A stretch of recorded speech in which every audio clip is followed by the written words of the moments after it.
పిల్లలకు కడుపు నిండుగా అన్నం తినిపించడమే కష్టమని అనుకుంటాం. కానీ అంతకంటే కష్టమైన పని మరొకటి ఉంది. అది పిల్లల చేత మందులు మింగించడం. సిరప్లు, టానిక్లు, మందు బిళ్ళల్ని మింగడానికి పిల్లలు ఒక పట్టాన ఒప్పుకోరు. చేదుగా ఉంటాయని వద్దంటే వద్దంటూ మొండికేస్తూ ఉంటారు. మరి ఇలాంటప్పుడు పిల్లలు మందుల్ని ఇష్టంగా తీసుకోవాలంటే ఏం చేయాలి? అసలు పిల్లలకు మందులు ఎప్పుడు వాడాలి? మొదలైన వివరాల గురించి డాక్టర్ని అడిగి ఇప్పుడు తెలుసుకుందాం.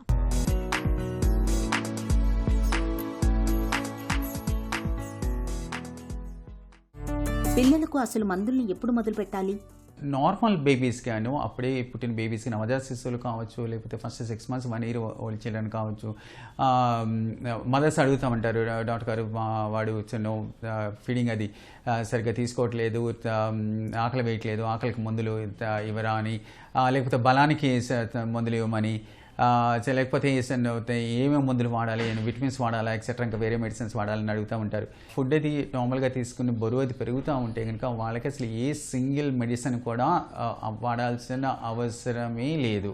తర్వాత పిల్లలకి అప్పుడే పుట్టిన పిల్లలకి వైటమిన్ డి అనేది రికమెండ్ చేస్తామండి. ఆ వైటమిన్ డి మెడిసిన్ అయితే ఇవ్వాలి. అది నెల నిండిన పుట్టిన బేబీస్ కావచ్చు, బరువు తక్కువ పుట్టిన బేబీస్ కానీ, అలాగే నెల నిండకుండా పుట్టిన బేబీస్ కానీ, ఆల్ టర్మ్ బేబీస్ కానీ అందరికీ వైటమిన్ డి అనేది కంపల్సరీగా ఇవ్వాలి. అది పుట్టిన దగ్గర నుంచి minimum period of 9 months up to 1 year వరకు వైటమిన్ డి అనేది కంపల్సరీగా ఇవ్వాలి. ఆ ఒక్క మెడిసిన్ తప్పితే ఇంకా ఏదైనా అవసరమైతే తప్పితే డాక్టర్ ప్రిస్క్రిప్షన్ లేకుండా, డాక్టర్ అడ్వైజ్ లేకుండా ఏ మెడిసిన్ తీసుకోకూడదు, వాడకూడదు. పిల్లలు మందుల్ని ఇష్టంగా మింగాలంటే ఏం చేయాలి? సో కొంతమందికి ఏంటంటే సిరప్స్ అంత ఇష్టం ఉండదు. అందుకని చిన్నపిల్లలకు కూడా ట్యాబ్లెట్స్ కూడా డిస్పోజబుల్ ట్యాబ్లెట్స్ కూడా దొరుకుతాయి అనమాట. అంటే కరిగిపోయే ట్యాబ్లెట్, వాటర్లో వేస్తే కరిగిపోయే ట్యాబ్లెట్స్ ఎలా ఉంటాయి. సో అటువంటిప్పుడు ఏంటంటే కొన్ని వాటర్లో కరిగిచ్చేసి ఆ ట్యాబ్లెట్ ఇవ్వమని చెప్తాం. సో అట్లయినా ఇవ్వచ్చు కొంతమందికి సిరప్స్ నచ్చిన వాళ్ళకి. అలాగే ట్యాబ్లెట్స్లో కూడా మామూలుగా వాటర్లో డిస్పోజ్ అయిన తర్వాత కానీ, లేకపోతే అది టేస్ట్ ఇది లేకపోతే కనుక వాళ్ళు మిల్క్లో కలిపేసి ఇవ్వటం కానీ, ఒకటప్పుడు ఫుడ్లో కలిపి ఇవ్వటం కూడా చేస్తూ ఉంటాము. సో యూజువల్గా డిస్పోజబుల్ ట్యాబ్లెట్స్, కరిగే ట్యాబ్లెట్స్కి అయితే మీరు ఈ డిఫరెంట్ పద్ధతుల ద్వారా పిల్లలు ఏ విధంగా అయితే మెడిసిన్ ఇవ్వడానికి వీలవుతుందో, వాళ్ళు ఏది లైక్ చేస్తున్నారో చూసి ఆ విధంగా ఎయిదర్ సిరప్స్ కానీ ఆర్ ట్యాబ్లెట్ రూపంలో కానీ వేయచ్చు అన్నమాట. మోతాదులో తేడా వస్తే మందులు పనిచేయవా? సమస్యలు ఏమైనా వస్తాయా? డోసింగ్ అనేది చాలా important. Beware of the side effects. ప్రతి మెడిసిన్కి నేను చెప్పినట్టుగా సైడ్ ఎఫెక్ట్స్ ఉంటాయి. So be careful when you give the medicines. So correct dosing correct టైంకి ఇవ్వటం అనేది చాలా చాలా ఇంపార్టెంట్. అదర్వైజ్ ఇబ్బందులు వచ్చేస్తాయి. ఒకటప్పుడు కొన్ని రకాల మెడిసిన్స్కి, ఫర్ ఎగ్జాంపుల్ ఫిట్స్ మెడిసిన్ ఉందనుకోండి, దాన్ని కరెక్ట్గా డోస్ ఇవ్వకపోతే ఫిట్స్ వచ్చేస్తాయి. అట్లని ఎక్సెసివ్ డోస్ మనం ఇస్తే దానివల్ల కొన్ని రకాల మెడిసిన్స్కి లివర్ ఎఫెక్ట్ అవ్వచ్చు, కొన్ని రకాల మెడిసిన్స్కి బ్రెయిన్ ఎఫెక్ట్ అవ్వచ్చు, కొన్ని రకాల ఫిట్స్ మెడిసిన్స్కి ఈ ప్రేవులు ఎఫెక్ట్ అవ్వచ్చు. సో అట్లా డిఫరెంట్ సైడ్ ఎఫెక్ట్స్ ఉంటాయి. సో బీ కేర్ఫుల్, కరెక్ట్గా డోసింగ్ వెళ్ళేటట్టు చూడాలి. పిల్లలకు సొంతంగా మందులు కొని వాడొచ్చా? ఫార్మసీకి వెళ్ళి, మందుల షాప్కి వెళ్ళి పేరెంట్స్ ఇట్లా మా చైల్డ్కి సో ప్రాబ్లం ఉంది, లేకపోతే వామిటింగ్స్ అవుతున్నాయి, లేకపోతే మోషన్స్ అవుతున్నాయి, లేకపోతే ఇంకో ప్రాబ్లం ఉంది, ఫీవర్ ఉంది, మెడిసిన్స్ ఎవరైనా అట్లా అంటారు. ప్రిస్క్రిప్షన్ అనేది లేకుండా మనం ఉన్న ప్రాబ్లం వచ్చిందని ఆ ప్రాబ్లం అక్కడ ఫార్మసీలో చెప్పేసి దానికి మెడిసిన్స్ తీసుకుని అది వాడేయటం అనేది డేంజరస్. దానివల్ల టాక్సిక్ డోసెస్ ఇచ్చేసి దానివల్ల ఓవర్ డోసింగ్ అయిపోయి, దానివల్ల ఇవ్వాల్సిన మెడిసిన్ కరెక్ట్గా ఇవ్వకుండా వేరే మెడిసిన్స్ ఇచ్చేసి దానివల్ల ప్రాబ్లమ్స్ వచ్చి, కాంప్లికేషన్స్ వచ్చి, లైఫ్కే రిస్క్ వచ్చిన పిల్లలు కూడా ఉన్నారు. డాక్టర్స్ అడ్వైజ్ లేకుండా, డాక్టర్ ప్రిస్క్రిప్షన్ లేకుండా ఓవర్ ది కౌంటర్కి వెళ్ళి ఫార్మసీ మందుల షాపుల్లో మెడిసిన్ మాత్రము తీసుకోకూడదు. ఒకసారి ఇచ్చిన మందుల చీటిని పదే పదే వాడొచ్చా?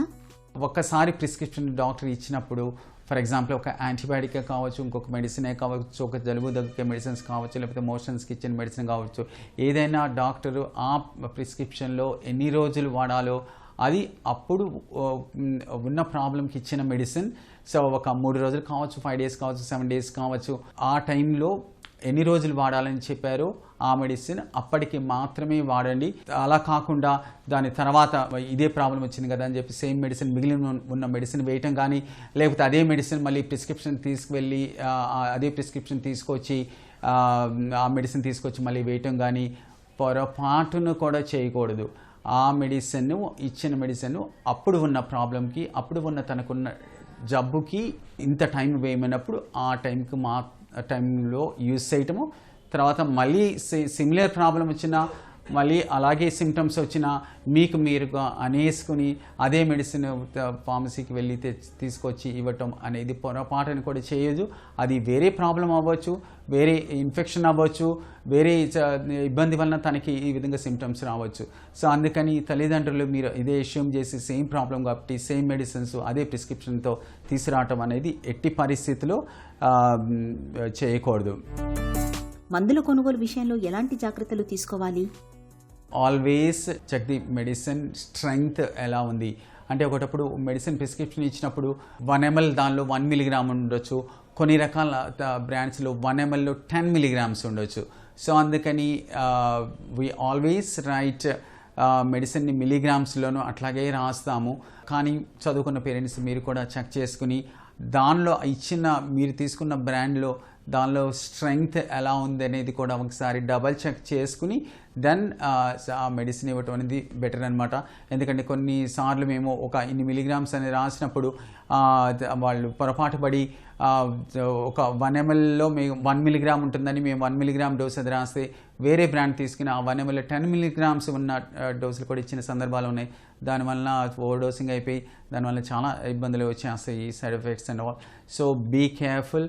సో చదువుకున్న పేరెంట్స్ అందరూ ఒకసారి క్రాస్ చెక్ చేసుకుని మెడిసిన్ ఇవ్వటము, ఎక్స్పైరీ డేట్ కూడా చూసుకోండి, చూసి ఇవ్వటం అనేది చాలా చాలా ఇంపార్టెంట్. పిల్లలకు మందులు వేసే విషయంలో తల్లిదండ్రులకు ఓపిక చాలా అవసరం. మందుల్ని నేరుగా మింగకుండా పిల్లలు మొండికేస్తున్నప్పుడు ప్రత్యామ్నాయ మార్గాల్ని ప్రయత్నించాలి.